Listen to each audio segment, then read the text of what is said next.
새만금 세계 스카우트 잼버리가 우여곡절 끝에 막을 내렸습니다. 대회 기간 드러난 각종 문제와 논란에 대한 정치권의 책임 공방이 이제 본격화할 전망입니다. 네, 정치권 소식 두 분과 함께 정리해 보도록 하겠습니다. 이종훈 시사평론가 그리고 차재원 부산 가톨릭대 교수 나오셨습니다. 두 분 다 어서 오십시오. 네, 안녕하세요. 예, 자, 이 새만금 세계 스카우트 잼버리, 새만금이라고 부르기는 조금 이제 어색해진 건 사실입니다. 이제 수도권으로 옮겼기 때문에 그 간을 계속 한 2주간의 열정을 계속 보셨기 때문에 어떻게 평가하시는지 좀 총평을 좀 두 분께 듣고 싶어요. 이종훈 평론가. 네. 예. 그러니까 이번 행사는 기획부터 실행까지 거의 최악이 아니었나 저는 그렇게 최악? 생각을 예. 합니다. 그러니까 애초에 그 새만금을 정했을 때부터 사실은 논란이 꽤 있었거든요. 거기가 이제 저습지 아닙니까, 그죠? 매립한 그런 지역이기 때문에 원래 이게 텐트 칠 때 기본이 저습지는 피하라는 게 기본 중에 기본입니다. 그래요. 예. 예, 그런데 그런 곳을 일단 선택을 했다는 것부터 네. 좀 잘못이 됐고. 그러면 저습지의 문제를 최소화하기 위해서 그 이후에 노력을 많이 했어야 되는데 그 이후의 노력도 전혀 이루어지지 않았던 거고 예. 심지어 이제 기반 시설까지 제대로 지금 준비가 안 됐던 거 아닙니까? 만약에 이번 행사 중간에 그러니까 이 태풍 불기 전이라도 폭우가 아마 한 번이라도 왔다면 다 거의 잠겼을 겁니다. 발목 정도까지는 다 잠겼을 예. 그런 상황이었다는 거예요. 그래서 이건 전체적인 그런 측면에서 볼 때 이거는 거의 최악이었다라고 생각이 들고 예. 또 그 과정에서 여야 정치권도 그야말로 미천을 드러낸 그런 상황이 아닌가. 예. 이 와중에 예. 과거 조선시대를 방불케 할 정도의 사색당파 싸움을 벌이는 그런 그 볼성스러운 그 모습을 싸움이 연출을 했다. 목적인 것 같이. 이렇게 생각을 했습니다. 네. 예. 교수님께서는 어떻게 총평하십니까? 예, 저는 지금 영화 극한 직업의 패러디, 그러니까 대사를 하나 패러디해서 이야기를 하면요. 예. 이것은 잼버리인가? K-팝 월드 콘서트인가? 예. 이런 생각이 들더라고요. 예. 사실 이 시설 미비나 준비 부족 그리고 또 운영 미숙 때문에 상당히 이 재미난 놀이라고 이야기되는 잼버리가 극한 생존 게임이 됐지 않습니까? 네. 전 세계에서 4만 명이 넘는 청소년들이 이런 그 황당한 상황을 맞이하면서 대한민국에 대한 예. 이미지 자체가 완전히 땅바닥에 떨어졌거든요. 예. 그나마 정부가 뒤늦게 각성하고 그리고 또 지자체가 협조하고 또 기업과 국민들의 지지 속에서 이 대중반 이후는 어느 정도 정상을 회복했고 막판에는 K-팝을 통해서 이 지금 젊은이들이 그래도 한국에 대한 이미지를 좀 만회해서 돌아가긴 했습니다만 예. 이 잼버리라는 것이 원래 그렇잖아요. 이 지금 자연이라는 자연 속에서 야영을 하면서 야영하는 거죠. 이 예. 청소년들이 호연지기를 키우는 그런 것인데 그것이 아니고 마치 한국에 와서 K-팝만 보고 가는 듯한 이미지로 끝나버리는 예. 그러한 상황을 이렇게 자초한 부분에 대해서 예. 그럼 도대체 무엇이 잘못됐는지를 대회는 끝났지만 여기에 대한 그러니까 원인과 대책은 분명히 만들어 나갈 필요가 있다는 생각이 듭니다. 예. 차 교수님께서 이렇게 좀 준비한 멘트도 있었는데 붙이고 싶으신 거 없으세요? 저는 준비하신 어떤 것들? 예, 딱히 그렇게까지 이렇게 의미 부여하기는 좀 그렇고 예. 사실은 국민 한 사람으로서 알겠습니다. 굉장히 민망한 예. 그런 기간이었다 이렇게 생각합니다. 우리 국민이라면 다 민망한 생각을 품었을 것 같습니다. 자, 그렇기 때문에 이제 정치권에서도 이야기하는 이제 책임 소재를 밝히는 부분들이 분명히 필요한데 저희가 좀 양측의 입장을 준비해봤습니다. 녹취를 듣고 계속 이야기를 이어가도록 하겠습니다. 함께 들어보시죠. 민주당은 사고친 당사자를 제쳐두고 오히려 사고를 수습하려 애쓰고 있는 중앙정부에게 책임을 뒤집어 씌우고 국제 행사를 유치한 지자체가 행사 준비는 뒷전으로 하고 이를 SOC 사업 추진과 예산 확보의 수단으로만 온 나라가 동원령으로 난리법석입니다. 지금 전쟁 났습니까? 대형 지진 났습니까? 엉망진창, 갈팡질팡, 우왕좌왕, 좌충우돌의 윤석열 정권의 민낯을 봅니다. 네. 여당은 전 정부를, 야당은 현 정부를 겨냥하고 있는데 어떻게 들으셨어요? 네, 그러니까 이게 조금 전에 말씀드린 이번에 이제 우리 정치권의 민낯이다라고 제가 이제 말씀을 드린 거고요. 네. 사실은 이 프로젝트 자체가 여야 정치권 모두 자유로울 수 없는 그런 상황입니다. 예. 그리고 역대 정권 어떤 정권도 진보 정권도 그렇고 이 보수 정권도 다 관계가 됐기 때문에 네. 책임으로부터 자유롭기가 어렵거든요. 예. 그런데 지금 서로 저렇게 책임 공방을 한다는 것 자체가 굉장히 사실은 좀 우리 정치의 어떤 그 좀 거의 그 막장 드라마를 보는 듯한 예. 그런 느낌마저 제가 좀 확 들었는데 예. 저뿐만 그런 생각을 한 거 아닌 것 같더라고요. 그래서 네. 많은 분들이 야 이건 뭐 거의 조선시대 말기 상황 비슷한 거 아니냐. 예. 그러니까 우리가 어쩌다가 이렇게 우리 정치권이 이 정도까지 왔느냐라고 이렇게 개탄하는 분들을 제가 주변에서 굉장히 많이 봤는데요. 이거는 지금 현재 상황에서는 예. 여야 모두 내 탓이오를 이야기를 해야 될 때다. 그러니까 우리가 더 잘 챙겼어야 되는데 못 챙겨서 죄송하다. 예. 라고 국민에게 일단은 사과를 먼저 해야 된다라고 생각해요. 네. 그럼에도 불구하고 이제 책임 규명은 반드시 필요하죠. 예. 그 과정은 뒤로 일단 미루더라도 일단은 그렇게 접근을 해야 하는데 이 정치권이 다 자기네들 각자 책임이 있음에도 불구하고 서로 이렇게 면피하기 위해서 저런 모습을 보이는 것 예. 굉장히 좀 사실은 좀 볼썽사나운 거죠. 예.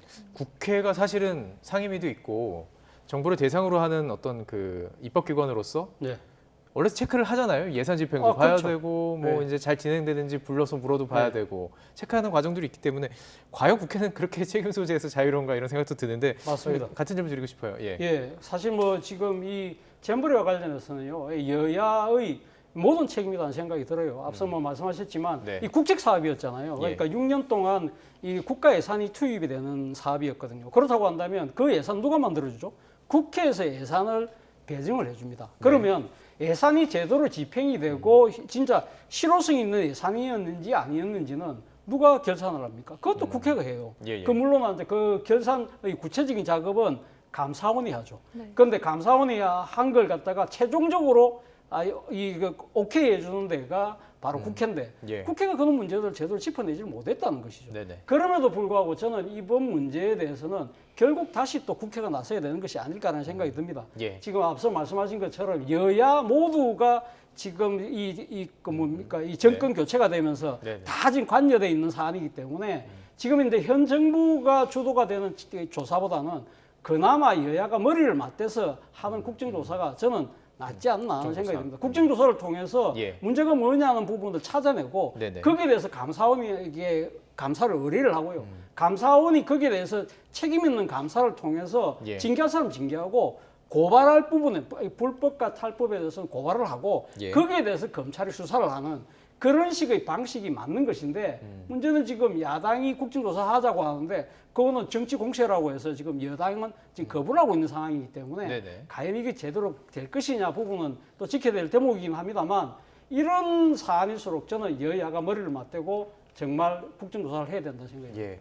자, 그러면 물론 이제 뭐 정치권의 책임도 말씀해 주셨고 언론도 사실 책임이 있네요. 언론도 이게 잘 집행되는지를 관련 사안을 국회에서 있었으면 좀 집중을 해주고 이런 중요한 사안이었다면 좀 짚었어야 된다는 생각이 들고 결국은 국민들의 힘으로 좀 이렇게 마지막까지 잘했다는 생각이 드는데 자 이제 말씀해 주신 거를 좀 다시 돌아가서 지금 어쨌든 간에 지금 여당은요 전임 정부 그리고 담당 지자체 전라북도에 책임을 초점을 맞추는데 예산에 초점을 맞추고 있어요. 그러다 보니까 이제 뭐 감찰까지 이루어질 수 있고 그다음에 감사원의 조사도 이루어질 수 있고 국무총리실의 감찰도 이루어질 수 있고 그러니까 지금 대통령 산하에 있는 감사원 그리고 국무총리실에 있는 국무총리실 산하에 있는 어떤 감찰이 이루어질 수 있는 부분이고 말씀해 주신 것은 정치권에서 하는 거예요. 국정조사는 국정조사를 통해서는 어떻게 보면 이제 여가부 여성가족부 장관을 조금 이제 타겟으로 삼을 거란 말입니다. 그럼 이게 충돌할 가능성도 있고 충분히 이게 정치적으로 지금 현 상황에서 풀어나갈 수 있어 보이지는 않는데 국정조사 말씀해 주셨으니까 어떤 식으로 앞으로 이게 좀 풀어나갈 수가 있고 진행이 될까요? 어떻게 보세요? 네, 결론부터 말씀드리면 예.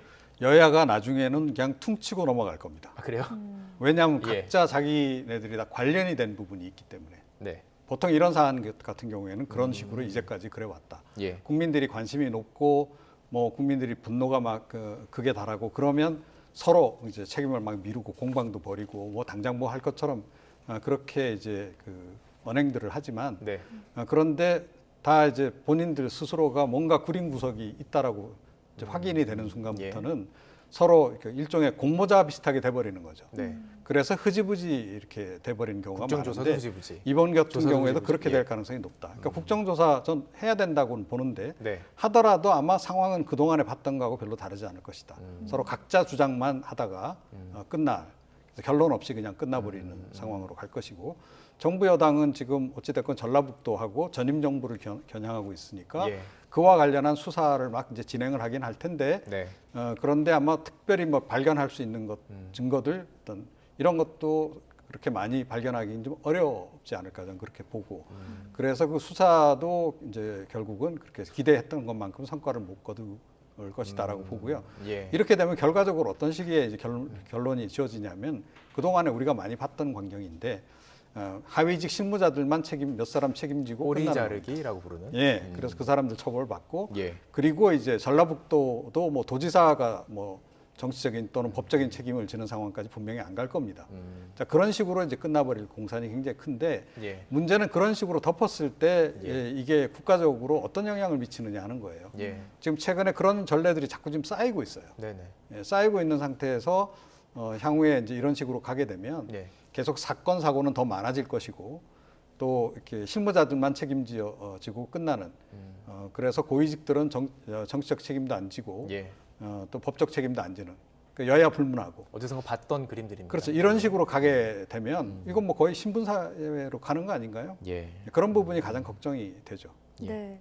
교수님, 네. 민주당 내에서는 지금 여가부 김현숙 장관의 경질 얘기까지 나오고 예. 있는데 민주당의 요구 어떻게 보십니까? 뭐 민주당 입장에서는 충분히 할 수 있는 요구가 아닐까 하는 생각이 듭니다. 물론 지금 이 조직위 공동위원장이 여가부뿐만 아니라 행안부, 문체부 장관까지 다 포함되어 있기는 합니다만 그동안 지난 6년 동안 주무부처로서는 여가부가 쭉 해왔거든요. 예. 그렇기 때문에 그리고 또 지난해 국정감사 때도 보면 사실은 이 지금 이 잼버리 문제와 관련해서 당시 민주당의 이원택 의원이 강하게 이 부분을 따졌잖아요. 네. 그때 이 지금 김현숙 장관이 그 뭐라고 이야기했냐면 충분하게 대책이 다 돼 있다는 식으로 이야기를 했는데 네. 결과적으로 상당히 그 말 자체가 지금 허언이 되고 마르는 상태고 그리고 또 하나는 이 지금 사실은 여가부 부분에 대해서 이 지금 여가부 폐지론을 사실은 윤석열 정부가 공약을 했었잖아요. 네. 네네. 그렇기 때문에 이게 오히려 그럼 차라리 그러면 지금 여건의 주장대로 그럼 여가부를 폐지해야 되는 거 아니냐는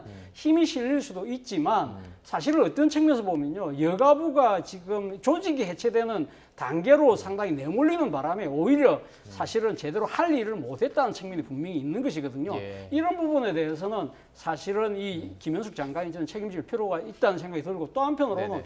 대통령께서도 저는 이 부분에 대해서는 그 대국민 앞에 나서서 예. 자신의 입장을 밝힐 필요가 있지 않나는 생각이 듭니다. 예. 지난 3월 달에 윤석열 대통령이 한국 스카우트 연맹 명예총재로 추대됐어요. 그때 당시 이 잼버리 내가 전폭적으로 지원하겠다고 말씀하신 바도 있거든요. 그런데 결과적으로 상당히 국민들의 실망이 컸고 그리고 상당히 세계적으로도 큰 아주 좀 조롱거리가 되는 뉴스가 됐던 만큼 이 부분에 대해서 대통령께서 분명하게 국민들 앞에서 책임을 정당하게 묻겠다는 부분을 예. 좀 밝힐 필요가 있지 않나 생각이 듭니다. 이번 정부 들어서 어떤 이런 사안이나 사건 때문에 장관이 책임지고 못 벗은 적이 있나요? 없지 않았나요? 없죠. 예. 예. 이번이 혹시 그럴 가능성이 있나요? 뭐 그래서 사실은 이제 이번도 평시 같았으면 이제 그냥 넘어갈 가능성이 굉장히 높은데 예. 이번 같은 경우에는 지금 사실은 개각도 지금 계속 개각론에 대해서도 얘기가 나오는 그런 상황이란 총선도 얼마 안 남았고. 말이죠. 그래서 뭐 그렇게 경질을 전반적으로 이제 예를 들어 이제 개각을 하는 과정에서 경질할 가능성이 이제 높지 않나. 그러면 이제 일종의 이제 이 경우는 문책성 경질이 이제 되겠죠. 예. 그렇게 정리해 나갈 가능성이 좀 현재로서는 높아 보인다. 그렇게 생각을 합니다. 알겠습니다. 이제 잠시 후면 이제 정기국회도 시작이 되고 아무래도 이 사안은 양측의 아주 치열한 공방으로 이어질 가능성이 높기 때문에 계속해서 이야기를 좀 다뤄보도록 하겠습니다. 주제로 넘어가 보겠습니다. 민주당 소식으로 좀 넘어가야 될 텐데요. 지난 6월에 출범한 민주당 혁신위가 3차 혁신안을 내고 활동을 조기 종료했습니다. 1, 2차는 뭐 불체포 특권을 포기하는 정도로 정리할 수 있을 것 같고 3차 혁신안에서는 이제 뭐 그 대의원 제도를 손보는 거 축소라고 얘기하진 않지만 그 혁신위에서는요. 자, 어떻게 보십니까? 전면적 쇄신을 이루었다고 보십니까? 상당히 국민들의 눈높이, 기대에는 못 미치는 결과가 아니었나 생각이 듭니다. 사실은 혁신위가 출발했던 명분이 사실은 이 지금 김남국 의원의 코인 사태 그리고 또 돈봉투 문제 때문에 비롯됐던 민주당의 그 도덕성이기 때문에 사실은 출발했던 측면이 있거든요. 그렇다고 한다면 과연 이번 혁신안을 통해서 민주당이 얼마만큼 윤리적으로 쇄신했는가에 대해서는 상당히 고개가 갸웃거려진다는 것이죠. 사실은 이 지난번 윤관석 의원과 이승만 의원의 이번 구속영장 실질심사 때 불거졌던 지금 20명의 네. 지금 민주당 의원들이 구체적으로 적시가 되고 있잖아요. 이런 부분들에 대해서 혁신위가 아무런 이야기를 하지 않고 지나갔다는 거예요. 그런데 정작 혁신위가 가장 지금 내놓은 안 중에서 논란이 되는 부분이 소위 말해서 국민들의 기대하고는 동떨어진 일종의 대의원제 폐지 부분이잖아요. 예. 대의원제 폐지 부분은 어떻게 보면 민주당의 당권 논란하고 상당히 결부된 여의도 이슈거든요. 예. 국민들의 이슈가 아니라는 것이죠. 그리고 또 어떻게 보면 사실은 지금 이 대의원제가 폐지됨으로써 만약에 폐지는 아닙니다만 어쨌든 인식으로 그러니까 실질적으로 기능이 그러니까 이 무력화됨으로써 예. 지금 어떻게 보면 민주당 내의 당원들의 권리가 넓어지는 측면이 있지만 네. 오히려 그것보다 더 부각되는 측면이 강성지지층으로 불리는 개딸들의 역할이 크게 작용할 것이다. 그렇다고 한다면 민주당이 당신과 민심이 괴리되는 상황이 점점 더 커지는 것이 아닐까라는 그런 우려가 커지고 있다는 것이죠. 예. 또 하나는 사실은 혁신안에서 또 강조됐던 부분이 중진 다선 의원들의 용퇴 부분인데 거기에 대한 법적 제도적인 구속력을 갖추고 있는 조치들이 하나도 없어요. 그냥 공고죠. 개인적인 예. 의견을 해서 근거를 했는데 그건 네. 하나마나한 이야기인 것이죠. 이런 예. 것들을 보면 상당히 국민의 눈높이에 못 미치는 혁신안이었다는 평가를 받을 수밖에 없을 것 같습니다. 네. 평론가님께서는 민주당 혁신위가 내놓은 쇄신안들 어떻게 보셨습니까? 네, 아주 용두사미의 전형이다. 그러니까 처음에 혁신이 뜰 때는 정말 그 당내에서 기대도 좀 있었고 네. 그랬었는데 뭐 역시나 지금 이제 뭐 별거 없는 이제 그런 그 상황이 돼버린 거죠. 그런데다가 그 최종적으로 이렇게 안을 낸 것도 따지고 보면 결국 이재명 대표의 앞길을 틔워주는 손들어주기. 예, 그런 정도의 안이 지금 포함됐을 뿐이라는 거예요. 네. 그러니까 기본적으로 그러니까 혁신이라고 한다면 좀 뭔가 창의적인 아이디어를 좀 내놓고 더군다나 외부 전문가들 중심으로 좀 만든 거 아니겠습니까? 그러면 그렇게 해서 당을 좀 근본적으로 좀 이렇게 변화시킬 수 있는 그런 것들이 좀 보여야 되는데 네네. 그런 안들은 하나도 없어요. 사실은 이번에 뭐 내놓은 안들이라고 하는 거 이제까지 당에서 뭐 당 그 쇄신 작업 과정에서 나왔던 여러 가지 안들 중에 일부를 그냥 이렇게 반복적으로 좀 되풀이해서 밝힌 정도에 불과하다는 거예요. 예. 그래서 사실은 이게 뭐 국민들에게 좀 이렇게 새롭게 보이기도 실패했을 뿐만 아니라 네네. 당내에서도 지금 마찬가지다. 게다가 아시다시피 뭐 혁신위원장 스스로가 지금 계속 그 발언 논란 때문에 그것 때문에 이제 활동 자체도 지금 굉장히 위축이 돼 버렸잖아요. 그러면서 제할 일도 제대로 못한. 예. 그 결과적으로 보면 혁신이 안 한 것만 못한 결과가 지금 용두삼에서 이제 안 한 것까지 예, 낫다 그렇습니다. 이렇게 말씀하시는군요. 예. 네. 공천 혁신안이 발표된 뒤로 민주당 내 계파 갈등이 당겨졌습니다. 당 내의 목소리를 화면으로 함께 만나보시죠. 국민이 선출해야 할 총선에 영향을 미치는 것도 아니고 국민의 민생과 관련된 시급성을 다투는 것도 아닌 일로 오로지 민주당 대표와 지도부를 선출하기 위해 이런 무리수를 두어야 하는 이유를 찾기 어렵습니다. 대의원 제도를 정상화시키는 출발점이다 이렇게 이해를 해주시면 좋겠습니다. 근데 지금은 아무도 이해관계가 사실 없는 것입니다. 그렇기 때문에 지금 얘기를 하고 지금 해야 됩니다. 예. 자, 지금 혁신이 그 측이 없기 때문에 제가 이제 혁신이 대변 역할을 한다기보다는 이제 아무래도 그 균형을 맞추기 위해서 말씀을 드리면 혁신이의 주장은 이렇습니다. 그러니까 대의원 제도 자체가 민주적이지 않았다는 거고 대의원 제도 자체가 그러니까 그냥 당연직이라든지 그냥 의원들이 이렇게 그냥 이렇게 선정해 주는 것이 아니라 정말 당원들이 뽑는 대의원 제도를 바꾸겠다라는 거, 민주적으로 돌리겠다는 것도 있었고요. 그리고 이제 그 최고위원 자체도 정책 최고위원들을 선정을 해서 정책에 대해서 이제 최고위원 회의에서 그냥 상대당만 욕하는 것이 아니라 항상 정책을 얘기해야 된다. 이제 그런 의미도 있었고 또 몇 가지가 있었죠. 그러면서 이제 뭐 하향 그 퍼센트를 가지고 바꿔서 새로운 정치인들이 좀 들어올 수 있는 방법들을 얘기하는 과정들. 그러니까 혁신이 입장은 이런 겁니다.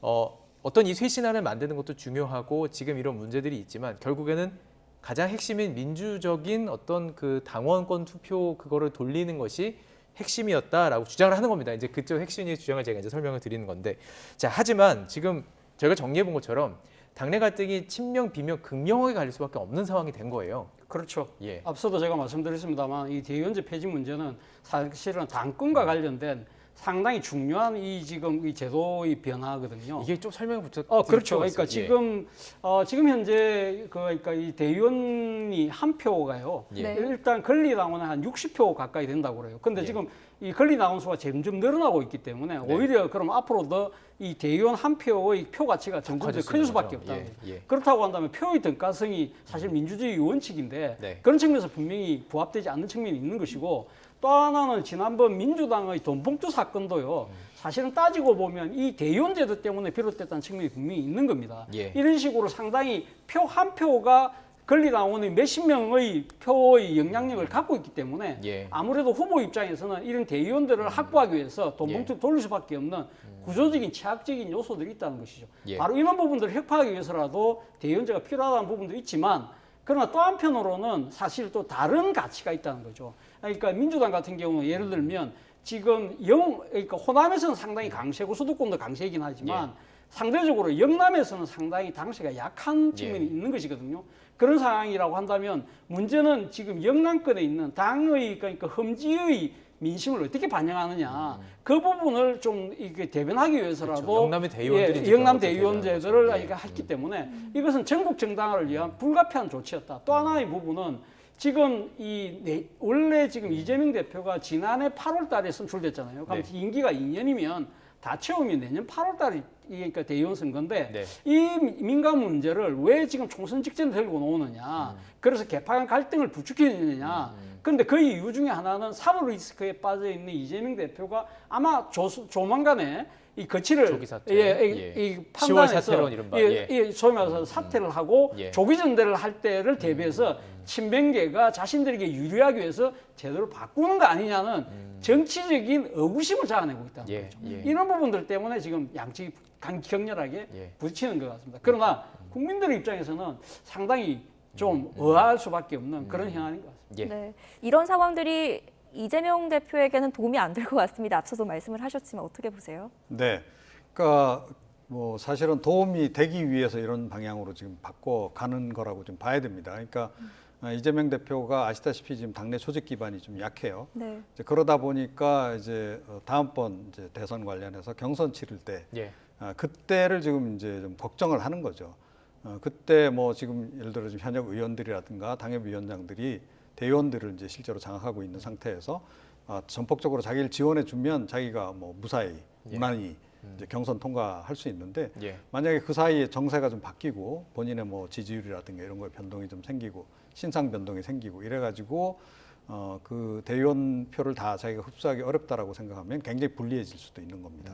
자, 이런 상황에서 이제 이번에 혁신안이 나오다 보니까 결과적으로 이게 이재명 대표를 위해서 판을 깔아주는 식으로 지금 가는 거 아니냐 이제 그런 얘기를 하는 거고. 네.